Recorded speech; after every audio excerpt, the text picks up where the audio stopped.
안녕하세요. 오늘은 내 집 짓기를 준비 중인 분들을 위해 건축사와의 첫 미팅 전에 꼭 준비해야 할 10가지 핵심 사항을 소개해 드리려고 합니다.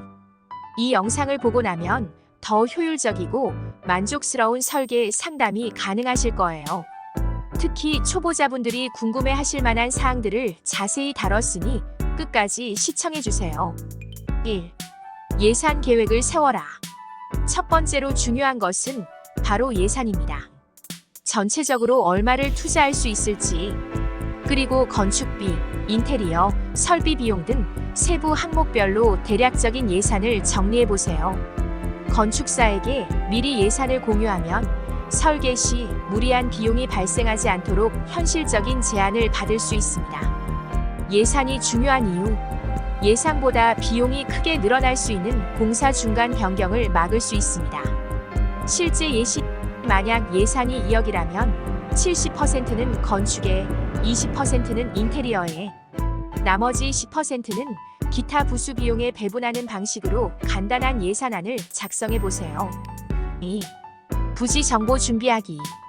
건축할 부지의 정확한 정보도 필수입니다.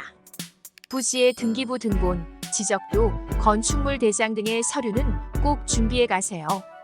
부지의 위치, 면적, 경사 등도 정리해 가면 좋습니다. 왜 중요한가?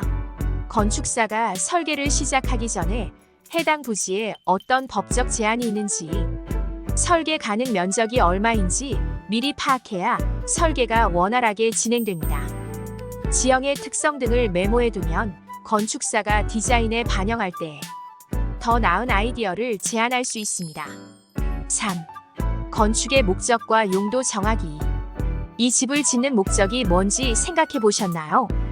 가족이 다 함께 거주할 주택인지, 세컨드 하우스인지, 임대용으로도 사용할 계획이 있는지에 따라 설계 방향이 달라집니다.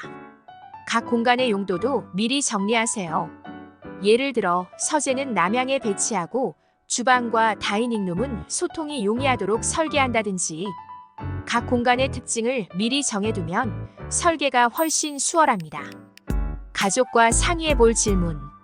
거실을 가족 모두가 모이는 중심 공간으로 사용할지, 홈오피스 공간이나 서재가 별도로 필요한지, 반려동물을 위한 공간이 있는지. 4. 희망하는 디자인 스타일 찾기. 집의 첫인상을 결정짓는 디자인 스타일. 좋아하는 스타일을 미리 정해가면 건축사와의 커뮤니케이션이 훨씬 쉬워집니다. 모던한 스타일인지, 전통적인 한옥 스타일인지, 아니면 미니멀리즘 같은 특정 디자인인지 미리 생각해 보세요. 참고할 이미지나 예시 자료, 잡지, 사진, 핀터레스트, 인스타그램 등 몇 가지 준비해 가면 시각적으로 이해하기 쉬워집니다. 팁을 드리자면 구체적으로 원하는 색상, 마감재, 벽돌, 목재, 콘크리트 등 창문 형태도 같이 설명하면 더 좋습니다. 5. 생활 패턴과 가족 구성원의 필요 반영하기. 집은 단순한 건축물이 아니라 가족의 생활 공간입니다. 각 가족 구성원의 생활 패턴을 고려해 주세요. 예를 들어 아이가 있는 가정이라면 놀이방, 학습 공간이 필요할 수 있고, 노약자와 함께 사는 경우엔 무단차 설계나 손잡이 같은 안전 요소가 필요할 수 있습니다. 평소 집에서 주로 어디에 시간을 많이 보내는지, 가장 불편한 점은 무엇인지, 각 방의 기능을 어떻게 나누고 싶은지 미리 정리해 보세요. 6. 희망하는 특별 기능 리스트 작성. 평소에 꿈꾸던 공간이나 기능이 있으신가요? 홈시네마, 와인 저장고, 루프탑 정원, 차고 등 특별히 원하는 기능이 있다면 꼭 메모해 가세요. 예를 들어 홈오피스가 필요하다면 방음 기능이 강화된 공간이 필요하고, 루프탑을 만들고 싶다면 지붕 설계 시 이를 반영해야 합니다. 7. 기존 주거에서 불편했던 점 정리. 지금 사는 집에서 가장 불편했던 점은 무엇인가요? 현재 집의 불편한 점들을 미리 정리해 가세요. 수납 공간 부족, 주방 동선 불편, 난방 불균형 등 구체적으로 정리하면 좋습니다. 예를 들어 주방의 동선이 너무 불편해서 요리할 때마다 여러 번 왔다 갔다 해야 했어요. 라든지 거실에 소음이 심해 가족 간 대화가 어려웠어요. 등으로 정리하면 설계 시 개선 사항으로 반영될 수 있습니다. 8. 공사 시기와 일정 계획. 건축은 시기도 중요합니다. 원하는 공사 시작 시기와 완료 시기를 대략적으로 정해가세요. 예를 들어 특정 계절에 공사를 시작해야 하는지, 임시 거처나 이사 일정이 어떻게 되는지 미리 알려주시면 설계와 공사 일정을 맞추기 쉽습니다. 9. 장기적인 확장 계획 고려하기. 지금뿐만 아니라 미래의 변화도 고려해야 합니다. 나중에 2층 증축이나 주차장 확장 등을 고려하고 있다면 미리 건축사와 공유하세요.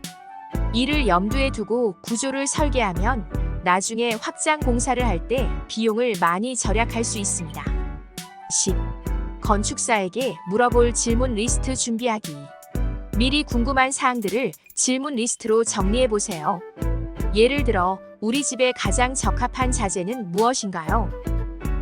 내 예산에 맞춰서 설계를 조정할 수 있나요? 등의 질문을 준비해 가면 상담이 원활하게 진행될 수 있습니다. 이렇게 10가지 사항을 미리 준비해 가면 건축사와의 미팅이 훨씬 효율적으로 진행될 수 있습니다. 준비는 철저히, 미팅은 확실하게. 오늘 내용이 도움되셨다면 좋아요와 구독 부탁드리고 다음 영상에서 또 만나요.